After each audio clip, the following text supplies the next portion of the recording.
जिल्ह्यातून हजारोनी गाड्या मुंबईच्या दिशेने निघणार आहेत आणि आंदोलनाची धाक अशीच पेटत ठेवून या हायवे आणि हे महाराष्ट्र आज 43 वर्ष झाला आम्ही लढा लढतोय, पण आम्हाला न्याय मिळत नाहीये. आमचे पुरावे असून आम्हाला न्याय मिळत नाही. जर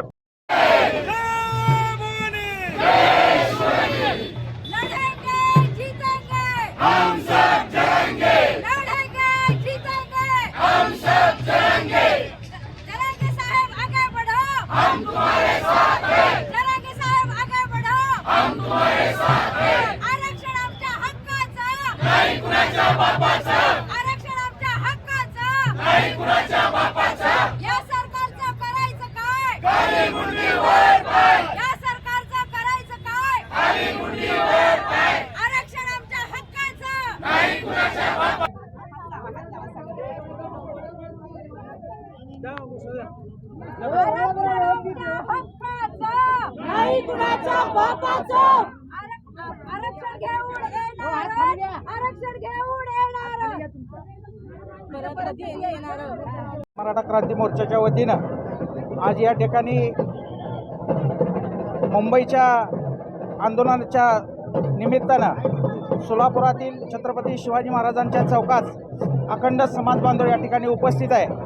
मराठा समाजाला 50% मधून आरक्षण मिळावं यासाठी आज मनोज जरांगे पाटील यांनी अंतराळी सराटी येथून आगमन त्या ठिकाणी झालेलं आहे. त्यांचं उद्याच्या 26 तारखेला मुंबईमध्ये त्यांचं त्या ठिकाणी ते पोचतील आणि सोलापूर जिल्ह्यातला शहरातला संपूर्ण समाज बांधव त्या ठिकाणी त्यांच्या उपोषणाला साथ घालण्यासाठी सोलापुरातून आम्ही सकल मराठा समाज व मराठा क्रांती मोर्चाचे सर्व बांधव आज या ठिकाणी निघत आहे.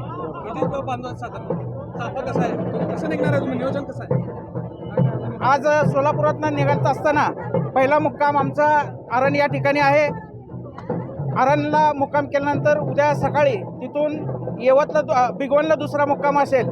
भिगवणवरनं परत परवा दिवशी निघाल्यानंतर त्या दिवशीचा मुक्काम येवतला असेल आणि येवतचा शेवटचा मुक्काम झाल्यानंतर पुण्यामध्ये जरांगे पाटील यांचं 23 तारखेला त्या ठिकाणी आगमन होईल आणि त्यांच्या ज्या ठिकाणी त्यांचं आगमन होणार आहे त्या स्थळी आम्ही सर्व बांधव सामील हो.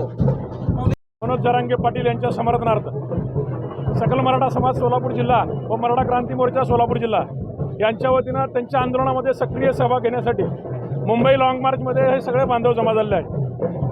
आरक्षणाच्या अंतिम टप्प्यातल्या लढाईत हे सरकार नाकारते सरकार ज्या पद्धतीनं मराठ्यांना झुलवण्याचा प्रयत्न करत आहे, पुरावे सापडूनही आमचे प्रमाणपत्र देत नाही. या सरकारला वटणीवर आणण्यासाठी गल्ली गल्लीत मुंबईच्या मराठा दिसल्याशिवाय राहणार नाही. आज जरी बांधव कमी दिसत असले, सलग 6 दिवस आम्ही चालत जाणार आहे. या 6 दिवसामध्ये दररोज सोलापूर जिल्ह्यातून हजारोनी गाड्या मुंबईच्या दिशेने निघणार आहेत आणि आंदोलनाची धाक अशीच पेटत ठेवून या हायवे आणि हे महाराष्ट्र आज 43 वर्ष झाला आम्ही लढा लढतोय, पण आम्हाला न्याय मिळत नाहीये. आमचे पुरावे असून आम्हाला न्याय मिळत नाही. जर कुणाचे राजकीय पोळी बांधण्यासाठी जर आम्हाला मराठ्यांना वेठीस धरणार असेल तर या शासनाला अक्कल आणि अद्दल घडवल्याशिवाय आणि ह्यांना रिटायर केल्याशिवाय हा मराठा समाज शांत बसणार नाही. साधारण किती वाहन आहेत सोलापुरात आणि किती लोक जातात? आज जवळपास सोलापूर जिल्ह्यातून आज आणि उद्या म्हणून जवळपास 20,000 वाहनं आम्ही मुंबईच्या दिशेने घेऊन जातो. आता